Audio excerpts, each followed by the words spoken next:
Hola, ¿qué tal? ¿Cómo están? Bienvenidos a una nueva edición aquí en el Círculo en Justicia TV. Y hoy vamos a platicar de cáncer de mama y vamos a platicar de qué ha pasado en este tiempo, porque ya sabemos que con todo el asunto de la pandemia, mucha gente pospuso consultas. ¿Qué estamos viendo hoy? ¿Qué están viendo las doctoras, los doctores en este momento en la clínica?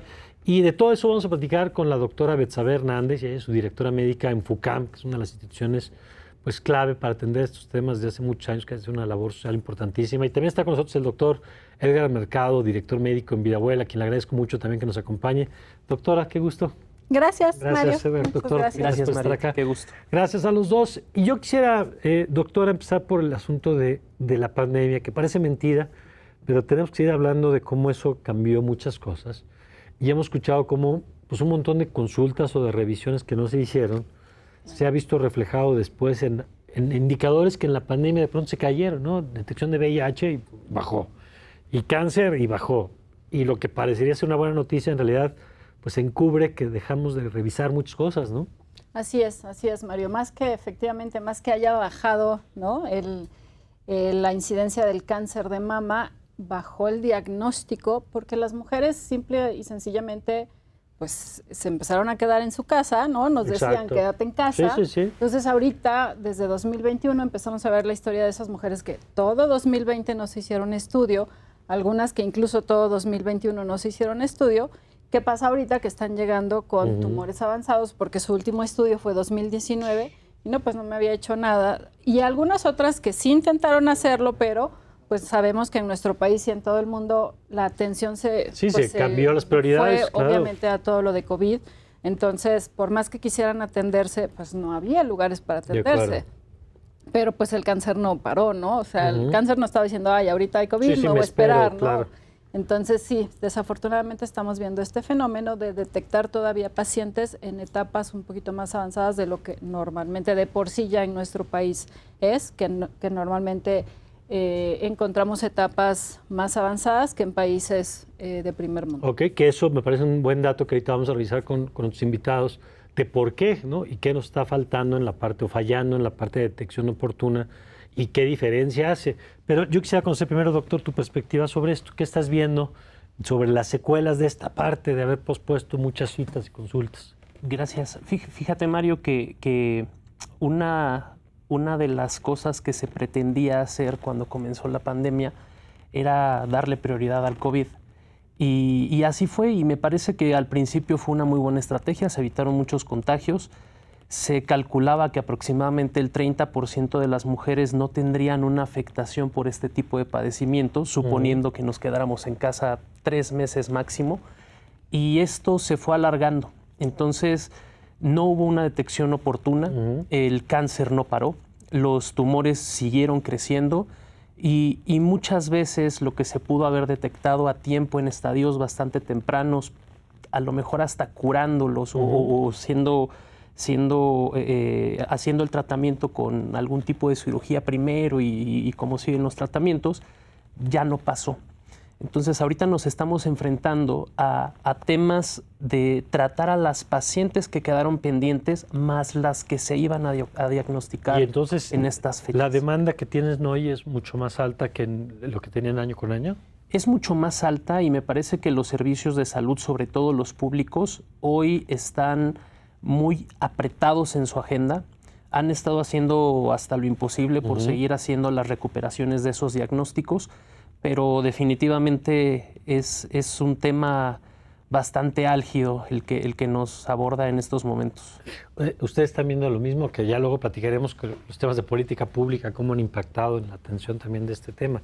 Pero están viendo también esto que decía el doctor, que el número de casos, además de la etapa en la que están llegando, el número de casos ha aumentado. Bueno, el número de casos sigue aumentando año con año, ¿no? Okay. A pesar de lo que tratamos de hacer ahorita que viene octubre, que es el mes de la concientización, desafortunadamente seguimos todavía teniendo aumento de casos por año, ¿no? No nada más en nuestro país, esto es a nivel mundial.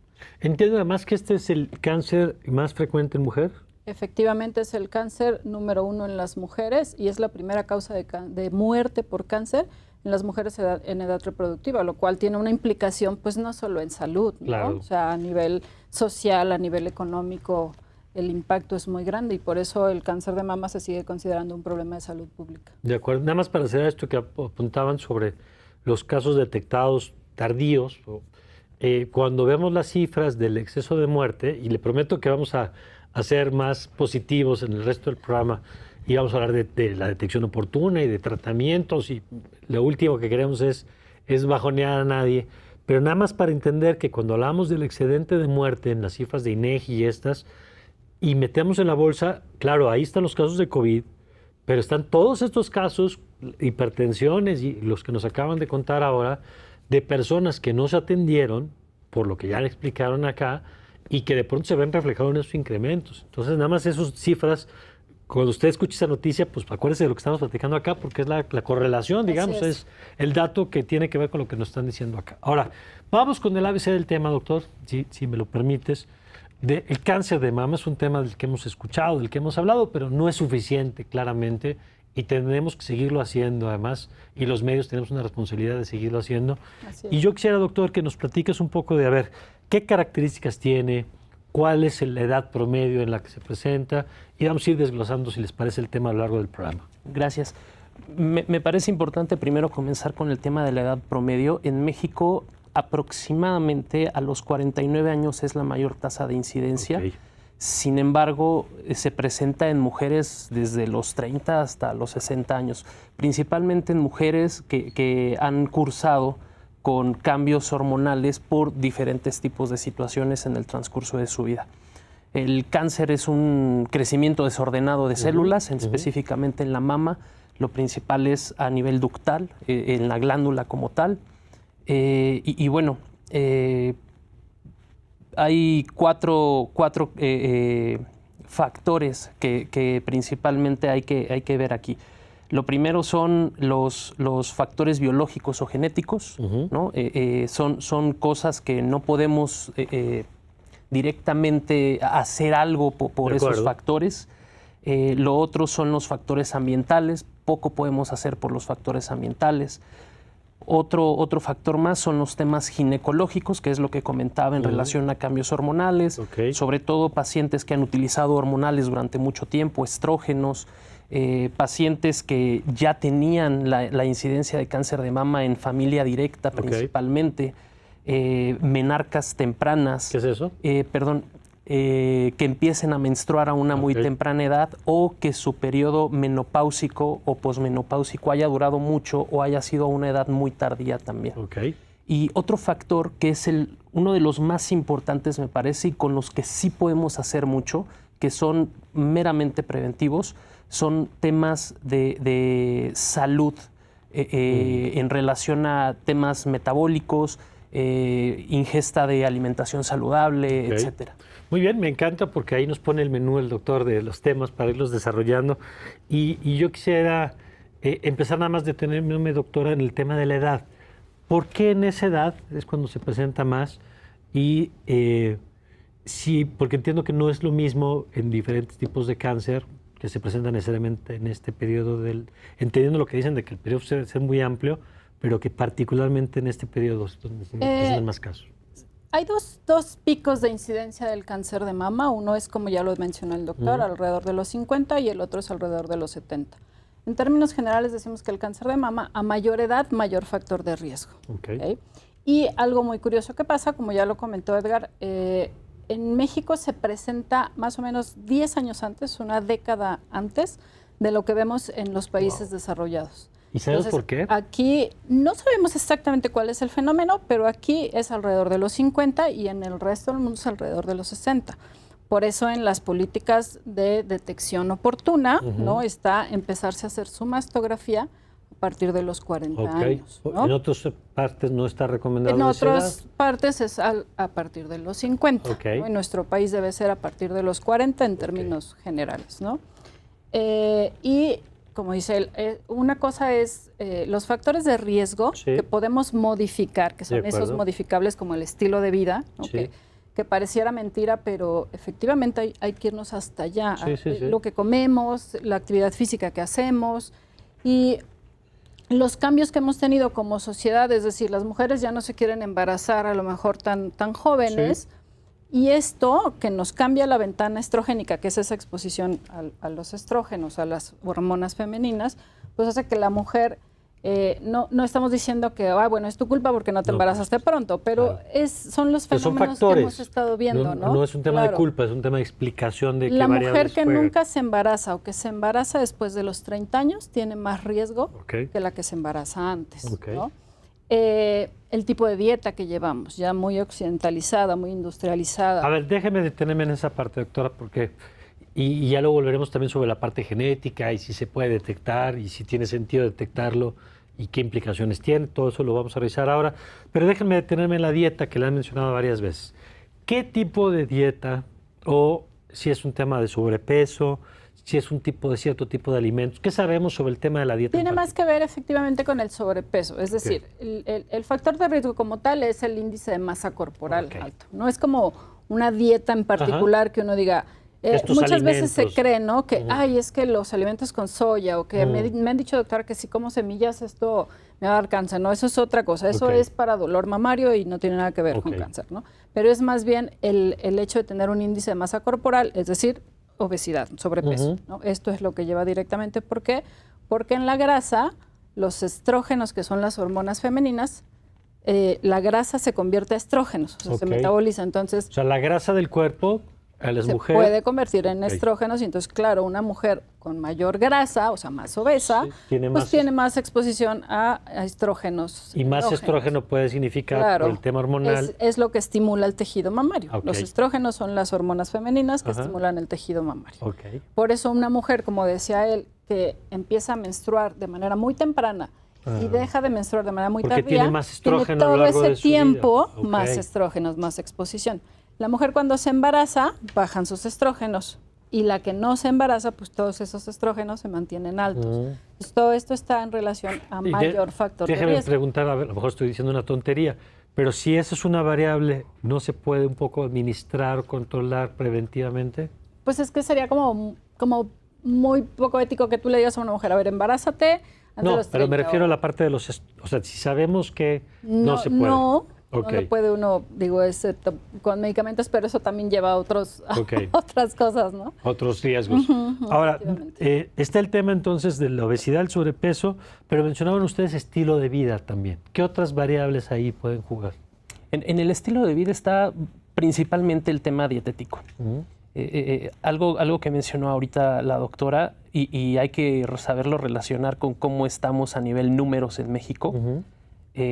Los principales números en México son en la zona norte, Tamaulipas, Baja California, Monterrey, número de casos con cáncer de mama. Ciudad de México, obviamente, por justamente el estilo de vida. Las dietas bajas en fibras, altas en carbohidratos y altas en consumo de grasas son lo que principalmente potencia o se ha visto en tema de factores a nivel individual. Cosas que se pueden cambiar. Y justo en estas ciudades, en donde es una franja fronteriza que colinda directamente con Estados Unidos, o en Ciudad de México, en Guadalajara, donde son poblaciones muy urbanizadas, pero con una dieta bastante desorganizada, es en donde más se presenta la incidencia. Y los estados de más al sur, en donde todavía alcanza a ver ciertos tipos de dietas que son de estas de los pueblos. Más naturales, Más ¿no? naturales, exacto. Se ha visto una menor incidencia, ¿no? Entonces, está muy asociada a la falta de ejercicio, no porque el ejercicio lo produzca o no, sino más bien porque la circulación de todas estas grasas que se llegan a convertir a estrógenos son lo que potencializa la aparición de este tipo de cáncer. Y en eso que dice el doctor, ¿el ejercicio entonces qué rol juega? ¿En tener menor grasa?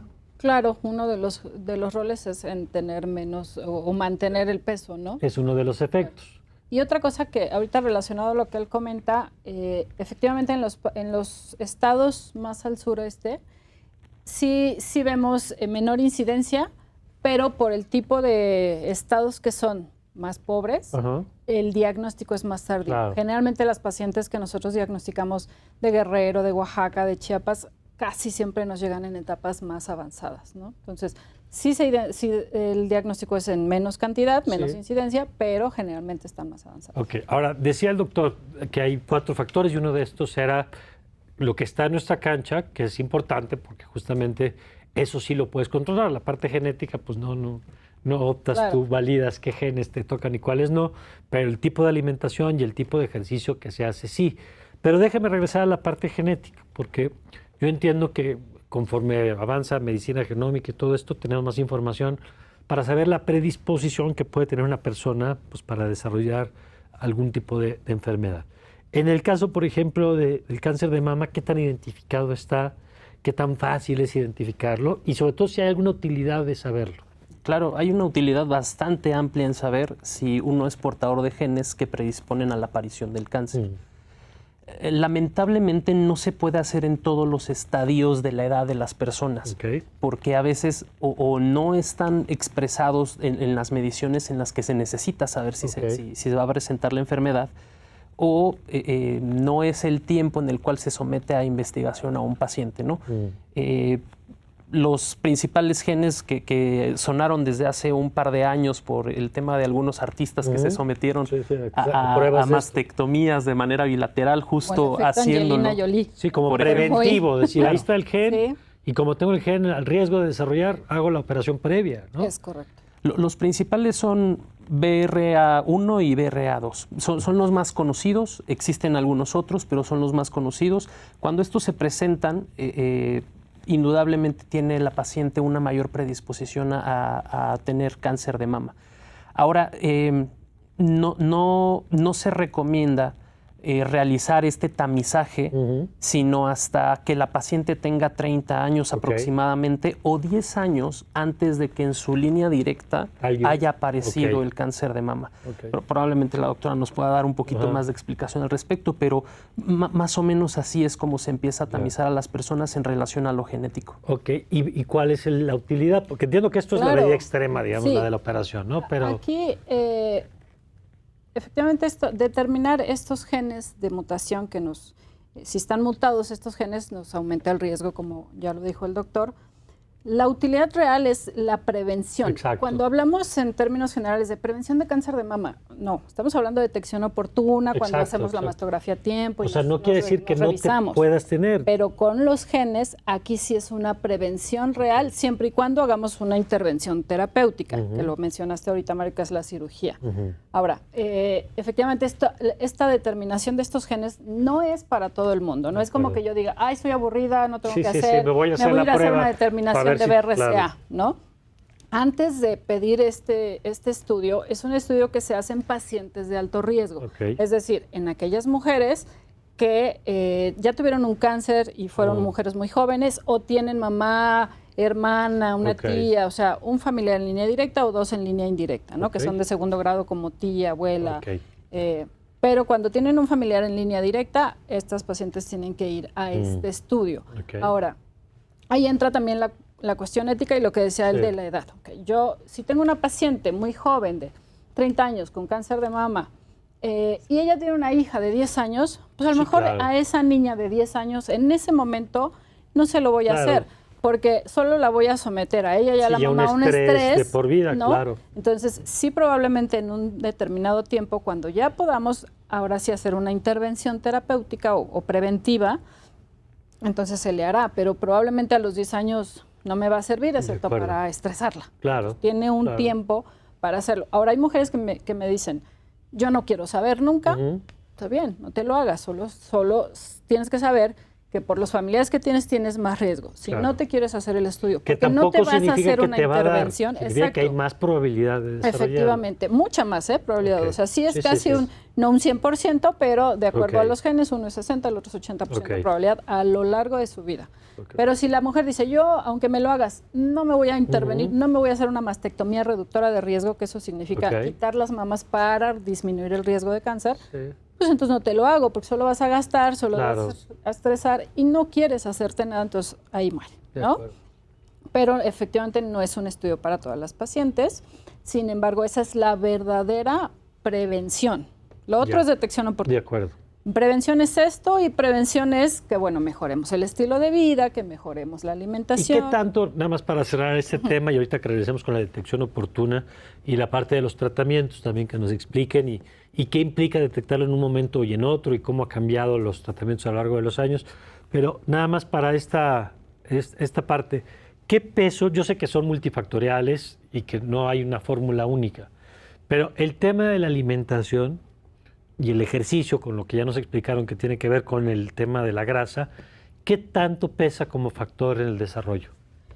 Ningún factor es como el único Claro, factor, de ¿no? acuerdo. Sabemos que es multifactorial, pero te podría decir que sí tendemos que darle un peso importante a esto porque, para empezar, todas las enfermedades, la que tú me digas, acuerdo. ¿no? Que cardiovasculares, que son la número Tiene uno, mayor diabetes, probabilidad o sea, de- todo está en De relación acuerdo.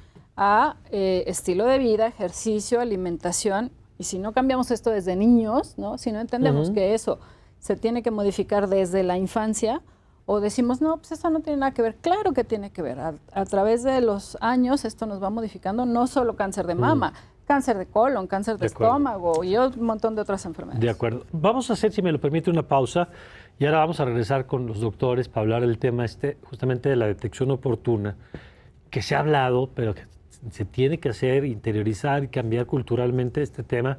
Pero si les parece, de eso conversamos regresando de la pausa. Ya volvemos.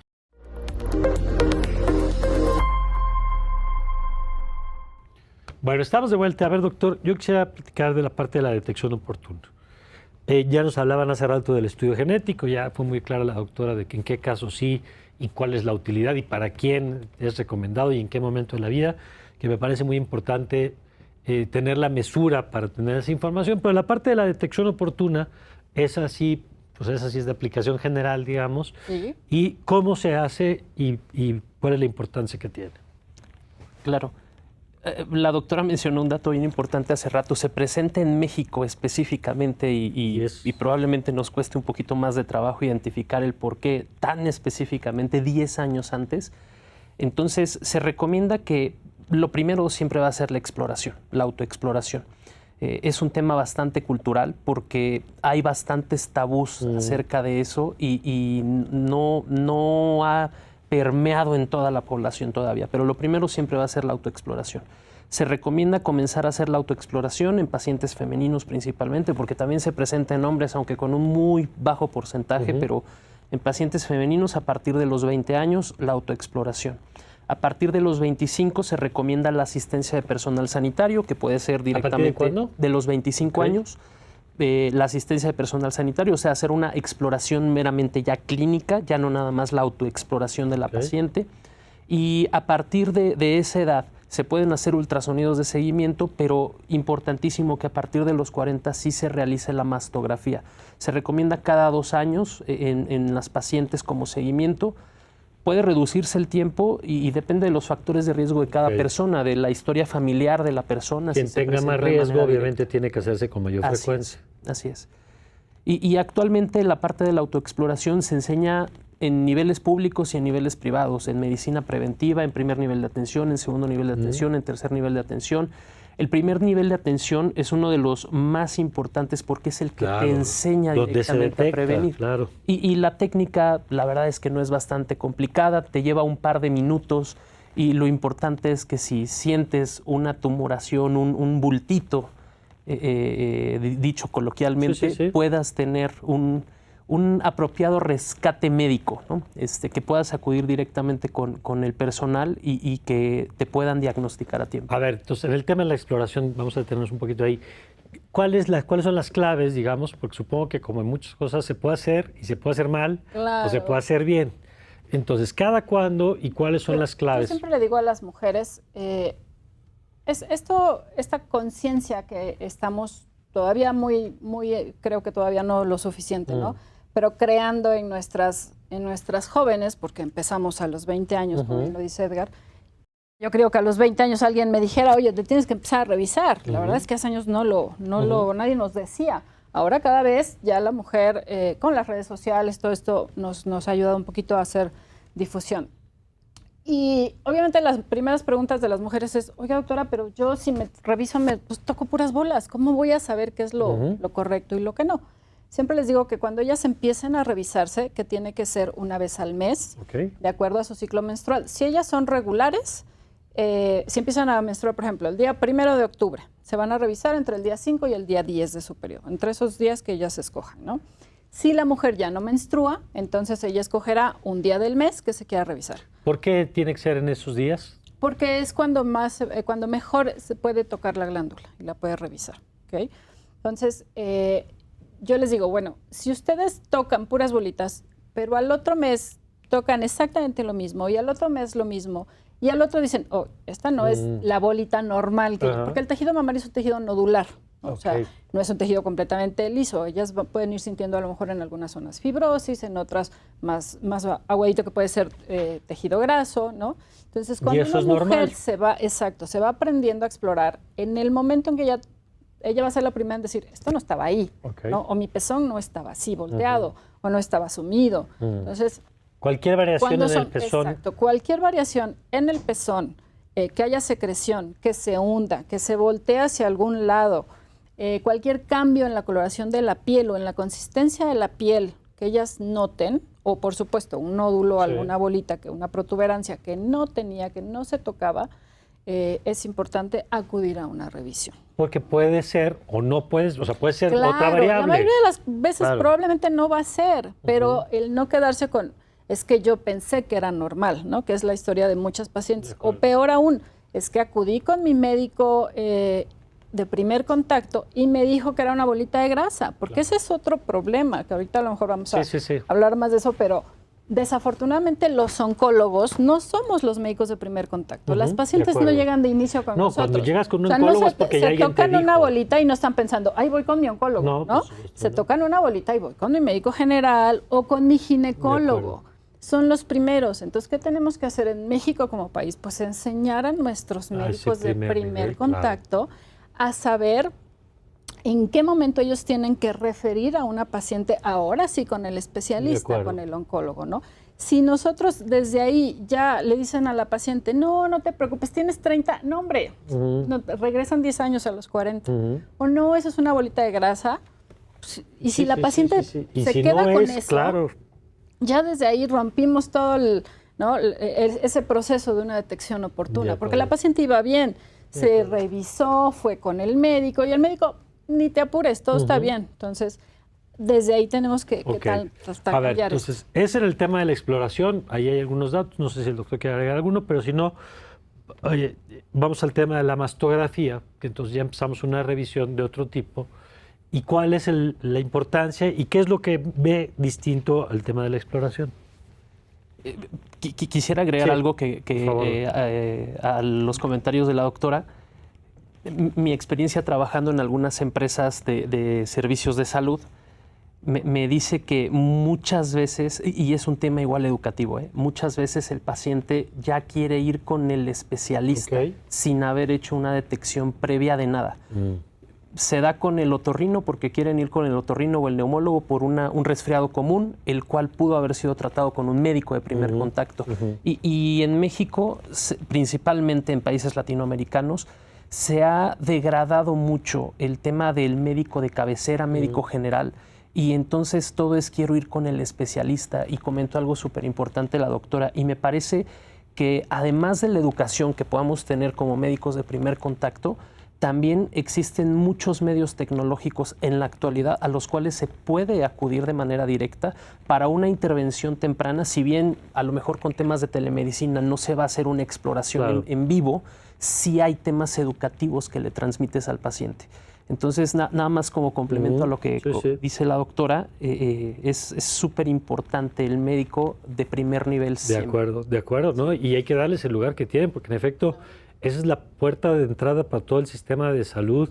Ahora, por ejemplo, se genera toda esta cuestión de los consultorios de farmacias, que en realidad están ahí por las carencias de nuestro sistema de salud. Hay que decir, la gente va ahí porque acudir a la medicina privada a veces es muy caro y acudir a la medicina pública a veces es muy tardado, ¿no? Y no por falta de voluntad del personal médico.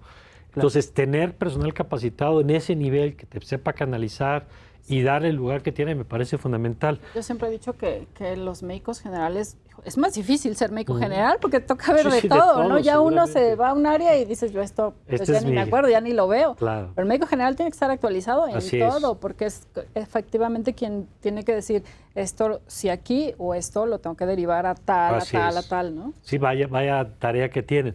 Pero sí, doctor. Sí, me comentabas cuál sería la utilidad de la mastografía finalmente. ¿Y qué hace distinto, digamos, al otro? A ver, la mastografía es una proyección de rayos X que se ancla directamente al tejido mamario, ¿no? La exploración sin duda te da un buen inicio de detección. Si sientes una bolita, hay algo, hay que ser más intrusivos, hay que determinar si existe o no algo ahí y seguir pasos. La mastografía ya es un tema más de detección directa, se ven algunos nódulos, se puede hacer una diferenciación más completa. Porque ahí ya se puede identificar lo que decía de cuándo es grasa y cuándo puede ser otra cosa. Claro, se pueden identificar varias partes de la mama y ver si la afectación está directamente en la glándula o en tejido graso y hacer algunas diferenciaciones incluso con tumores benignos, que pasa mucho. Hay una gran detección de tumores benignos también y lo principal a veces son muy dolorosos y ese también es un factor en estadios tempranos de determinar si el cáncer puede o no presentarse o avanzar, ¿no? En el caso de la mastografía, me parece que desde 1990 aproximadamente ha tenido un crecimiento bastante constante, a excepción del tema de lo de la pandemia que ya comentamos, que separaron muchas cosas, pero ha servido para poder identificar estadios tempranos. La autoexploración te va a decir que hay una bolita, tú vas a sentir una bolita, vas a acudir con el personal sanitario adecuado y la mastografía te va a comenzar a dar la parte diagnóstica. Indudablemente después de la mastografía hay que hacer biopsias, hay que hacer otro tipo de situaciones, pero la mastografía es la parte de imagen diagnóstica principal que ha ayudado a determinar que las pacientes puedan tratarse. Nada más porque lo mencionó hace rato, doctor, y es importante que también pueda haber el casos de hombre. En el caso de los hombres, si la autoexploración es la puerta de entrada también para los hombres, ¿es importante? Claro. ¿O tiene que haber otro método? ¿Cómo funciona? Claro, es un tema tabú, como comenté hace un rato.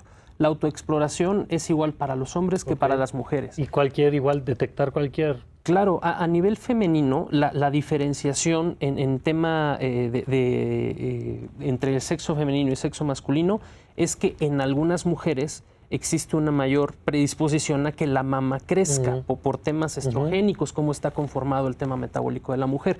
Pero la exploración en el hombre es igual de importante. Ok. Sí, porque, bueno, decía, si a las mujeres nunca se les habla o no se hablaba antes. Menos a los hombres, ¿no? Los hombres. Claro. Sí, en los hombres sabemos que el cáncer de mama se detecta en menos del 1% de todo el cáncer de mama, pero no es imposible. Claro. Y justo como piensan, es hombre, no le va a dar, no lo detectamos o no lo sospechamos. Ni el paciente lo sospecha, ni se toca una bolita y no está pensando en cáncer de mama. Va al médico y muchas veces el médico tampoco está pensando, es hombre, es cáncer de mama, ¿no? Entonces, no sucede mucho también que los diagnosticamos en etapas localmente avanzadas. ¿Por qué? Porque no se sospechó antes. De acuerdo, ok. Entonces, nada más para que lo tome usted ahí en cuenta, los hombres que nos están viendo también, de la exploración. Sí, no se libran de esa y no asumir que no pasa, ¿no? Sí pasa, puede pasar, claro. Aunque el foco, por razones obvias, estamos hablando de las mujeres. Yo quisiera hablar más de la mastografía, doctora, porque yo lo que he escuchado también de mujeres es, me encanta porque dicen, si los hombres se la tuvieran que hacer, ya se haría de otra forma. Ya habrían inventado una cosa para... Yo siempre les tengo una respuesta para eso. Por favor. Lo primero es que la mastografía tiene dos tipos de mastografías los que tenemos. Uno, la mastografía de tamizaje o de escrutinio, que es aquella mastografía que se va a hacer en una mujer que no se toca nada, que tenemos que hacer a partir de los 40 sin ninguna sintomatología. Y la mastografía diagnóstica, que es la mastografía que ya me hice porque ya me toqué una bolita. De acuerdo. ¿No? Entonces, la mastografía de tamizaje o de escrutinio, que es la que empezamos a hacer a partir de los 40. ¿Es distinta la técnica o qué es? No, es lo mismo, excepto la diagnóstica es porque yo ya se la hago a la paciente con una razón, porque ya se tocó una bolita, porque entonces ya nada más como para efectivamente ver si esa bolita se ve de aspecto benigno, maligno, le voy a hacer biopsia, no le voy a hacer, ¿no? Y la de tamizaje es la que yo le tengo que hacer a una mujer sin que tenga ningún síntoma, a partir de los 40, ¿no? él decía, cada 2 años. Sí, a nivel salud pública, efectivamente la regla nos dice, en la norma está cada 2 años, porque a nivel salud pública, porque no se da costo-beneficio es lo que es lo que es y es lo que hay. Pero a nivel individual usted Pero le recomienda... si tú me preguntas, oye, a ver, te traigo a mi esposa, ¿qué onda? Sí. ¿Cada cuándo? Yo te recomendaría una vez al año, porque existe algo que se llama cáncer de intervalo. Y el cáncer de intervalo se da de un año a otro. Yo veo tu mastografía ahorita 2022, está normal.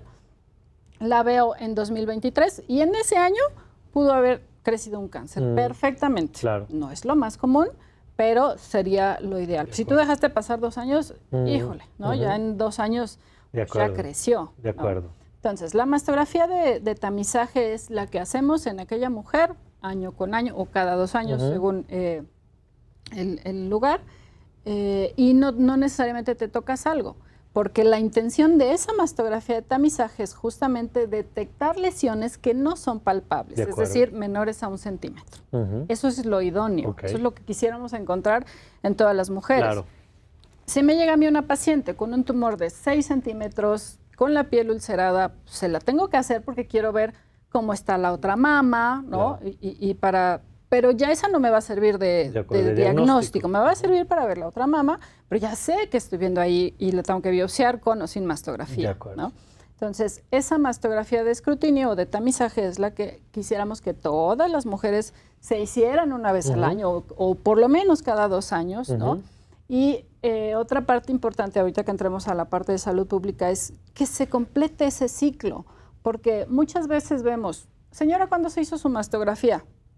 Ay, doctora, pues me la hicieron hace 3 años, en un camión me subí, fueron de la delegación o de donde ustedes quieran, ¿no? Hubo una campaña, octubre, rosa, todo muy bonito, y nunca supe el resultado. Entonces, si ese ciclo no se cierra, si yo me subo a un camioncito, pero nunca supe el reporte, o me hicieron el reporte, pero nunca me lo enviaron, o sí me lo enviaron y ahí decía que tienes que hacer un complemento con ultrasonido, o ya tomarte una biopsia y nunca fui, pues esa detección oportuna, ese programa de detección oportuna se pierde. Y eso pasa mucho desafortunadamente en nuestro país. Sí, entonces hacerte el examen pues no te previene. No es suficiente. Claro. No es suficiente. Vamos a hacer una nueva pausa y vamos a revisar ahorita la parte del ultrasonido, cuándo aplica, esto que decía ahorita la doctora, y la parte de los tratamientos. Y sobre todo, pues, lo que queremos siempre en este tipo de programas es incentivar a la detección oportuna y que usted escuche pues, cuál es la diferencia entre, por supuesto que siempre habrá cosas que hacer, ¿no? En diferentes etapas y siempre habrá que tener un acompañamiento médico, pero hay diferencias, ¿no? Y diferencias importantes del momento en el que se atiende, y de eso platicamos, si les parece, regresando a la pausa.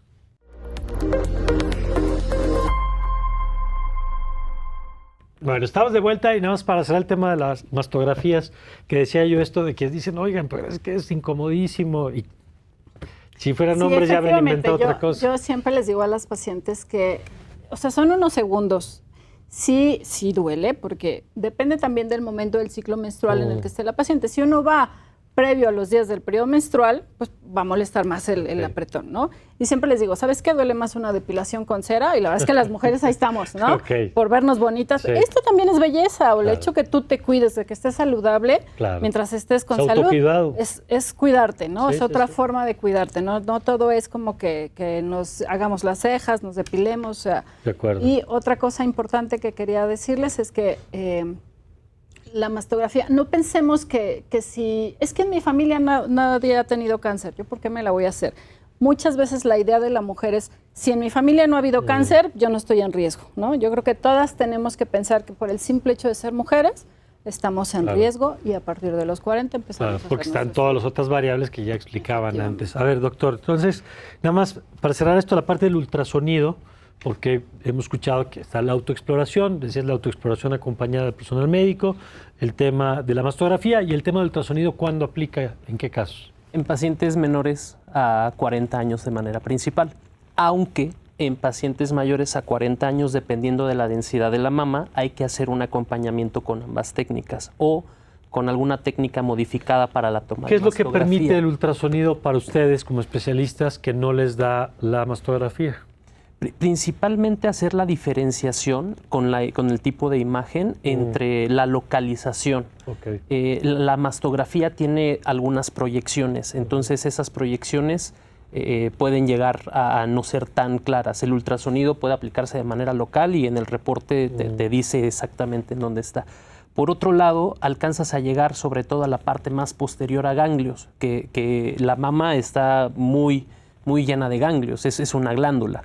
Entonces, debe de ser una técnica complementaria para las pacientes mayores de 40 y las menores de 40. ¿Y eso se determina entonces en función de la edad y en función de las características de la paciente? Exacto, exacto, en función de la edad y una técnica mixta en función de las características. ¿Y se recomienda fijo, digamos, como el caso de la mastografía que dijimos cada año? Acá no, acá depende de estas variables. Depende de cada paciente, como dice bien él, en menores de 40, el primer estudio que se solicita cuando es necesario es un ultrasonido. Okay. Y en mayores de 40, en algunos casos, dependiendo de justo como veamos la mastografía. Okay. Ahora, vamos al tema de los tratamientos, porque oímos cáncer y esa palabra maldita a todos nos pone muy mal, por razones obvias, ¿no? Pero también es importante hablar de los tratamientos y la efectividad de los tratamientos. ¿Cómo funciona? Sabemos que hay algunos tipos de cáncer que reaccionan con más dificultad a los tratamientos, otros reaccionan muy bien, ¿no? Y por eso pues, depende en dónde y en qué etapa. En el caso de cáncer de mama, ¿qué tan reactivos a los tratamientos? Pues la línea inicial de tratamiento, dependiendo de los estadios en los que se haga la detección, va desde la parte quirúrgica, radioterapia, quimioterapias, y en esta parte de quimioterapias existen diferentes tipos de tratamientos, los cuales son los convencionales que vienen ya de hace muchos años, y actualmente algunos que, bastante sincero voy a ser, a nivel público a veces son bien poco accesibles porque son muy específicos. Por ejemplo, tratamiento con anticuerpos monoclonales, ¿no? Son mucho más específicos y tiene que hacerse una serie de estudios para ver si la paciente es o no apta candidata para darle ese tipo de tratamientos.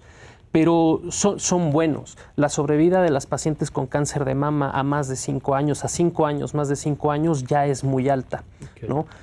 Todo por una buena detección a tiempo. Siempre va a ser eso lo principal, una buena detección a tiempo, y en relación a la estadificación que se le haga a la paciente a tiempo, puede acceder a algo mucho menos invasivo o mucho menos aparatoso o que le traiga secuelas posteriores. A ver, siguiendo con este hilo, doctor, si se detecta oportunamente, ¿cuál es la probabilidad? Yo entiendo que no hay...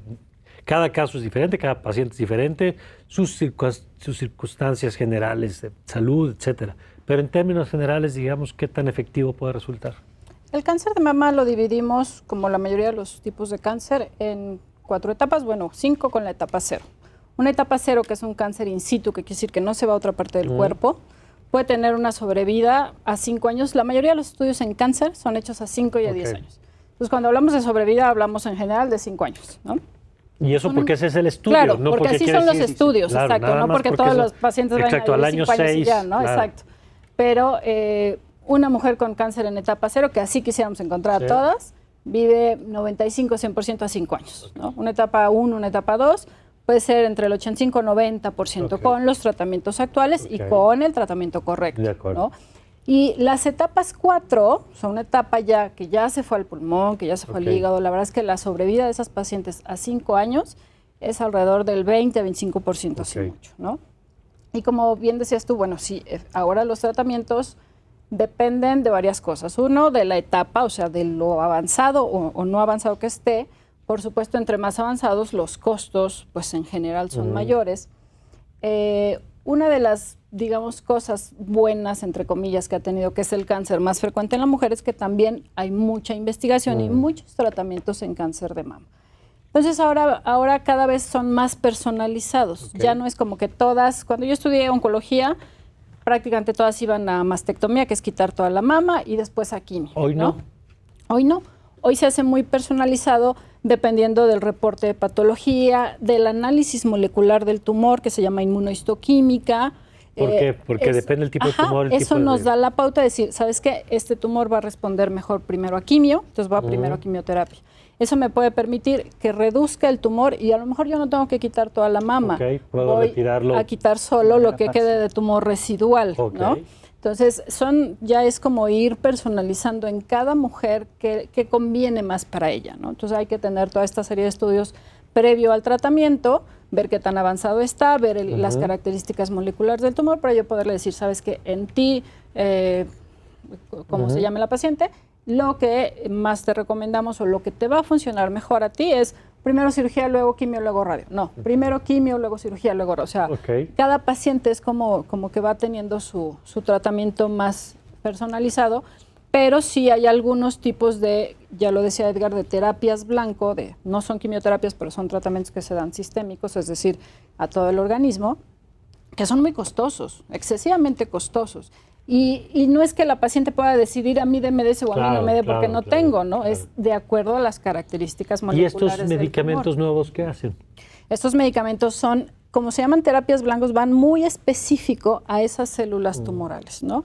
Pero te digo, costosos, estamos hablando de millones de pesos. Entonces, a veces, si la paciente no tiene una seguridad social, o sea, ya sabemos que si no tiene un seguro de gastos médicos o seguridad social, le va a costar mucho trabajo recibir el tratamiento completo de su cáncer. Eso quería preguntarles, a ver, ¿qué tanto ha cambiado? Ya nos dan algunas pistas ahorita en el sentido de que no es un modelo único de atención, un modelo más personalizado, ya hablaban ahorita de otros, pero ¿qué tanto ha cambiado? Porque también creo que tenemos todavía esta imagen de que el cáncer implica quimios, por ejemplo, que es la primera cosa que pensamos, asociamos, y luego tenemos a lo mejor referencias pues, terribles, ¿no? De gente que la ha pasado muy mal, ya sabemos la caída del cabello, las náuseas, y todas las secuelas que puede tener de pronto, que es a veces elegir entre dos males, ¿no? A veces entre el cáncer y el tratamiento, que el tratamiento en sí mismo puede generar muchos problemas. Y evidentemente hay circunstancias donde no hay mucho margen para elegir, ¿no? Hay tumores donde pues, hay que pegarle porque no hay de otra, digamos, ¿no? Pero ¿qué tanto ha cambiado esto al paso de los años? ¿En relación a los tipos de tratamiento? Sí. Incluso a lo que de pronto etiquetamos como quimios, porque entiendo que a veces ponemos en una sola bolsa cuando en realidad hay un conjunto de herramientas para ustedes, ¿no? Claro, lo mencionamos hace un rato y siendo más específicos, a ver, la medicina personalizada es algo que está muy actual, muy en boga, y se trata de ofrecerle al paciente adecuado la mejor opción siempre de tratamiento. En sistemas de salud público hace 25, 30 años, las guías, si existían algunas guías, era este medicamento va para pacientes en estadio 1 y era el que le tocaba, ¿no? Muy pocas veces se podía hacer una diferenciación entre paciente y paciente, sobre todo porque cuando empiezan las detecciones en masivo, a todas las pacientes mete a todas las pacientes a esta sala de infusión, exacto, y darles esta línea de tratamiento. Y entonces sí había una buena supervivencia de estas pacientes, pero en el transcurso del tiempo y con todos los avances tecnológicos y científicos a nivel molecular, se determina el tratamiento adecuado para cada paciente, con una muy alta tasa de supervivencia para las pacientes, siempre y cuando exista una detección oportuna. A nivel público, hay un poco más de rezago por el tema de las políticas públicas que tiene cada país e inclusive en México a veces cada estado, dependiendo del sistema de salud pública. Y a nivel privado, es verdad, la doctora lo mencionó hace un rato, cuando tienes un seguro de gastos médicos mayores te ayuda bastante, siempre y cuando tu seguro de gastos médicos lo cubra o sea si parte de las coberturas que contratas. Pero podemos hacer también mucho más. La parte preventiva, y no me refiero ya únicamente nada más a la mastografía, al ultrasonido, a la exploración, sino desde la parte de la modificación hacia hábitos saludables en pacientes con este tipo de antecedentes heredofamiliares, ya podemos hacer también mucho más. No necesariamente vamos a detectar cáncer ahí, sino vamos a atacar a varias cosas que pueden llevar a esta paciente, no solo a tener ¿Qué es lo que decía la doctora también? En el sentido de que, un estilo de vida más sano sí o sí te va a ayudar para lo que sea que tengas enfrente o no tengas enfrente. Pues yo creo que es una de las grandes lecciones. Yo no sabía esta parte de los estrógenos y la grasa, no entendía, digamos, la vinculación directa, porque siempre nos dicen, ¿no? Vida sana, sí, pero aquí lo entiendo perfectamente, la vinculación entre una cosa y otra. Y yo quisiera, en los minutos que nos quedan, hablar justamente de la parte política pública. Porque, primero, estos son de los temas que no son temas personales ni familiares, aunque son personales y familiares, siendo la principal causa de muerte. Es un tema de interés público y es un tema de política pública. Y yo lo que he visto, doctora, doctor, es que al paso de los años de pronto hay políticas de detección estos de las caravanas y todo. Pero no necesariamente van acompañados de una mayor capacidad instalada para que cuando detectas más casos, los puedas atender a la velocidad a la que lo estás detectando, con lo cual pues, se generan unos cuellos de botella. Claro. Que qué bueno que haya detección, qué bueno que invitemos a cada vez más personas a que se chequen y exploren, pero luego tienes que darle una solución a lo que vas encontrando. Exacto. ¿Cómo lo ven ustedes? De hecho, hay varios estudios hechos en México en donde el promedio de tiempo entre que una mujer se detecta una bolita y acude a la mastografía y se le hace una biopsia, tiene un diagnóstico, pueden pasar 8 meses. Cuando la norma oficial en cáncer de mama nos dice que deben pasar máximo 4 semanas.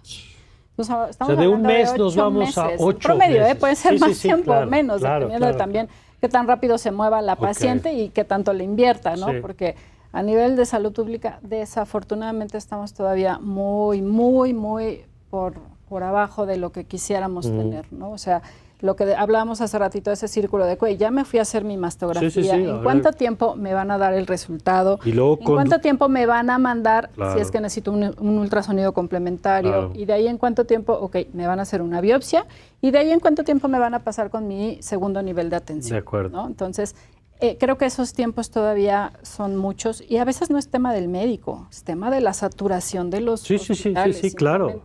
Muchos hospitales no tienen la capacidad, y sabemos que en nuestro país es donde trabajas, qué seguridad tienes, porque si tienes un trabajo formal, ok, te toca ISSSTE, ¿no?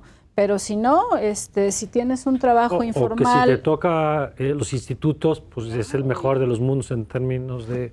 ¿no? Del nivel que tenemos. Están saturados. Muchas veces no es cuestión de, es que el médico no me envió. Te envió, pero te tardaron 3 semanas o 3 meses en que llegaras al segundo nivel. Y bueno, creo que ahí todavía necesitamos crecer. En relación a los tratamientos, nada más complementando lo que decía el doctor, afortunadamente en cáncer de mama hemos crecido mucho. Cada vez buscamos que los tratamientos sean menos radicales, es decir, menos extensos. A nivel quirúrgico, cada vez, por ejemplo, con la quimio hemos logrado reducir los tamaños de los tumores, de manera que cada vez hacemos más cirugía conservadora de mama y menos mastectomías muy amplias, muy radicales, ¿no? Tanto por detección oportuna como por tratamientos de quimio que nos ayudan a disminuirlo. En tema de quimioterapias, cada vez hacemos más tratamientos más personalizados, como la terapia blanco, que son más específicos y no dan tanta sintomatología a la paciente. Y en temas de radioterapia, por ejemplo, cada vez son radiaciones que más solamente son más focalizadas y no afectan. Antes, por ejemplo, radiar el lado izquierdo ya sabíamos que a fuerzas iba a haber afectación cardíaca o afectación del pulmón de ese lado, y cada vez hay más y mejores equipos de radiación, pero si bien estamos avanzando en temas de tratamiento, seguimos muy por abajo en temas de prevención y de detección oportuna. ¿Tu perspectiva, doctor, sobre el tema de política pública? Nos hace falta mucho, y hace rato lo comentábamos con el tema de las apariciones principales y en donde aparecen menos. No, a pesar de que sí existen hábitos diferenciados entre la gente del norte o con un poder adquisitivo un poco más alto, también está el que no hay un correcto seguimiento de los pacientes, no hay infraestructura de segundo nivel, incluso para derivar a un paciente, aunque tú sospeches de él, no hay a dónde mandarlo de manera directa, o lo envías y tardan mucho tiempo en atenderlo. Claro, entonces depende de su bolsillo y de su red familiar. Claro, los gastos de bolsillo le pegan impresionantemente a todas las familias mexicanas. Un dato durísimo, el gasto de bolsillo promedio de los mexicanos está aproximadamente entre los $600 anuales.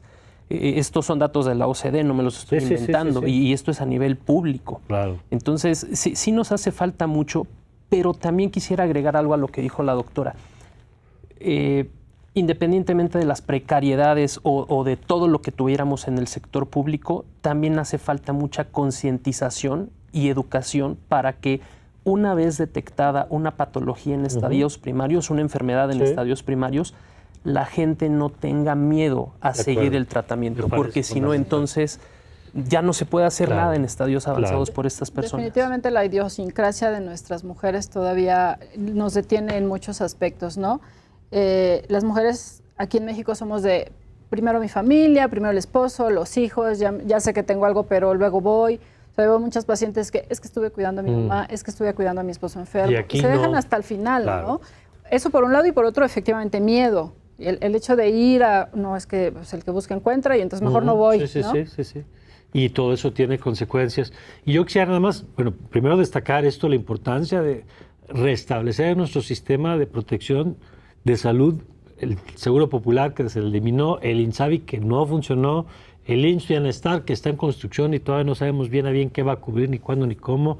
Vaya que tenemos que atender eso y por supuesto la parte del IMSS, del ISSSTE, de los institutos y en la importancia de las fundaciones que también en estos temas hacen un papel fundamental y la importancia de reconocer el trabajo que realizan, acercarse a esas redes que también ahí están, con muchas limitaciones también por temas de presupuesto, pero saber que hay opciones, ¿no? Por la gente que de pronto batalla con los recursos, hay opciones y tratar de que no sea eso lo que determine pues, la vida de alguien, me parece una cosa de justicia elemental. Muchas gracias, seguiremos hablando de este tema. Doctor, Gracias, muchas gracias. Doctora, muchísimas gracias. Al contrario, Mario, gracias. Y gracias a usted, ya lo sabe, mire, siempre se lo digo, y usted sabe que hay programas donde se vuelve más importante que en otros. Ayúdenos a compartirlo en sus redes, en donde usted lo vea, platíquele a alguien de lo que aquí escuchó, de la doctora, del doctor, que seguramente le va a ser útil la información, primero para nosotros, y luego platiquemos lo que es la mejor forma de amplificar los alcances de estos contenidos tan importantes como los que nos han compartido. Yo soy Mario Campos, le agradezco como siempre su atención, le invito a que continúe con nuestra programación y le deseo que tenga usted un magnífico, pero un magnífico día.